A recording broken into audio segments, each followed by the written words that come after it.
we are directors, singers, writers, educators, filmmakers, and actresses. and we like to put creatives in the spotlight on this show.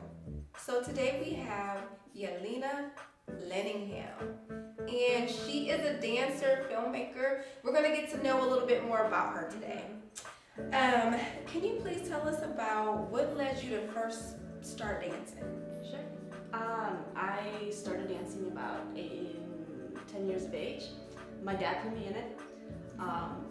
And at around age 14, I knew that's what I wanted to do professionally. I went into ballet, and then from there I studied modern dance and then other forms of dance as well, like jazz and some tap even. It was really great. Yeah. Very cool. After starting out as a dancer and then a choreographer, what inspired you to become a filmmaker?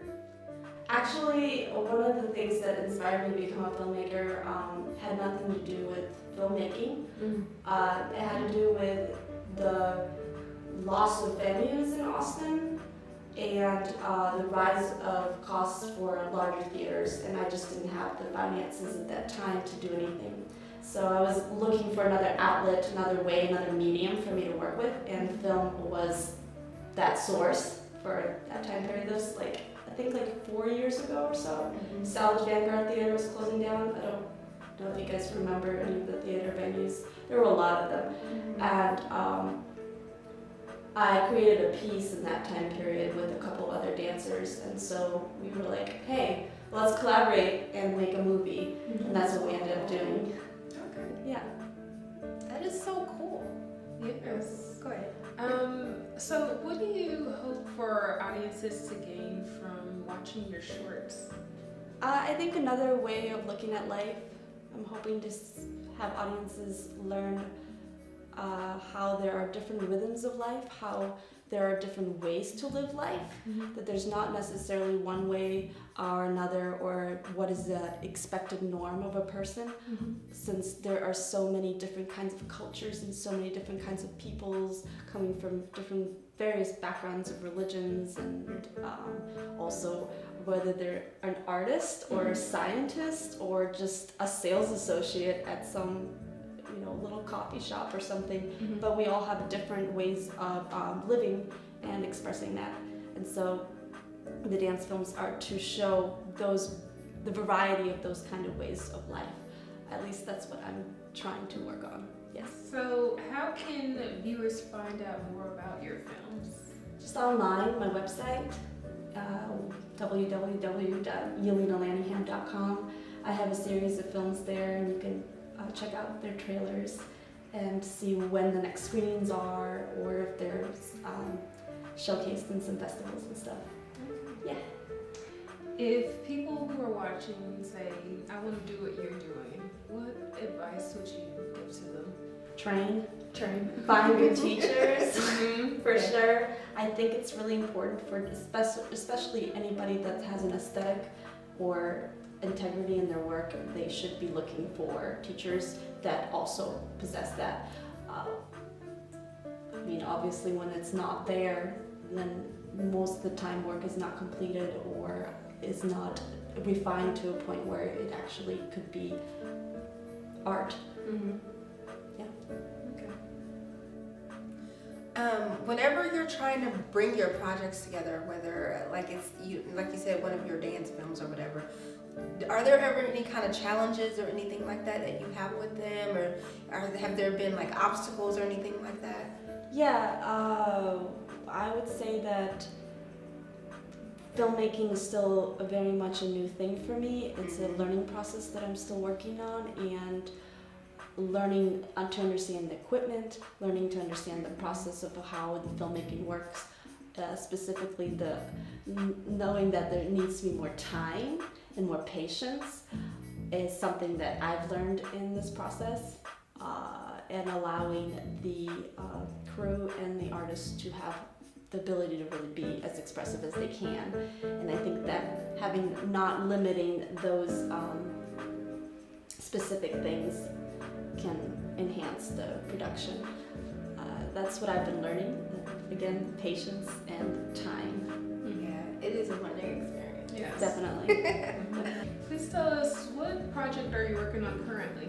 Currently, I'm working on a dance film called Bloom.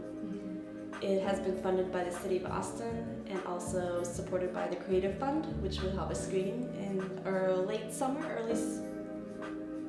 fall. Okay.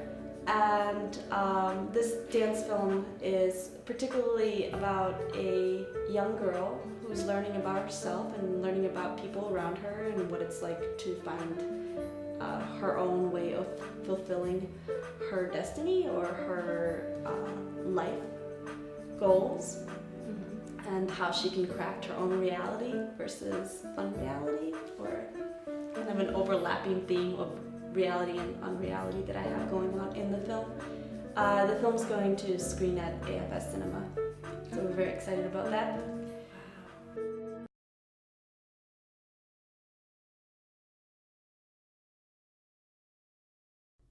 Growing up, I found myself struggling with my identity.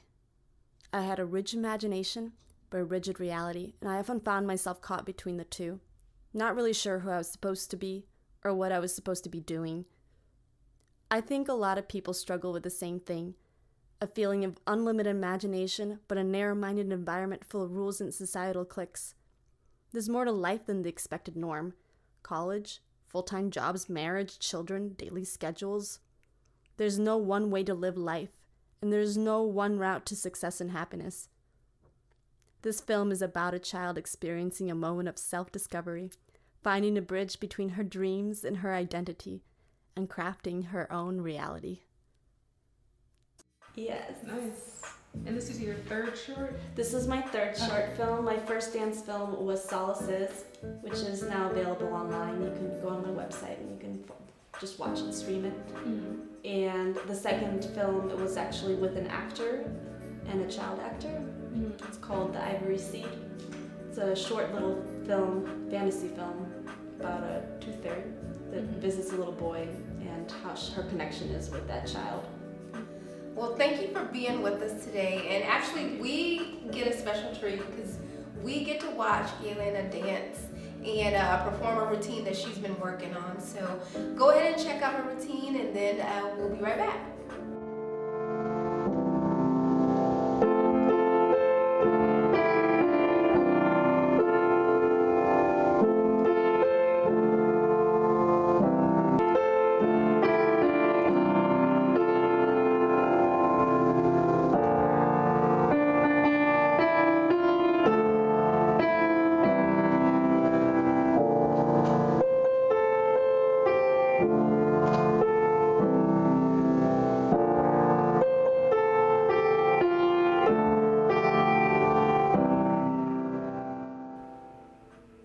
I hope you all enjoyed what you just watched as much as we did.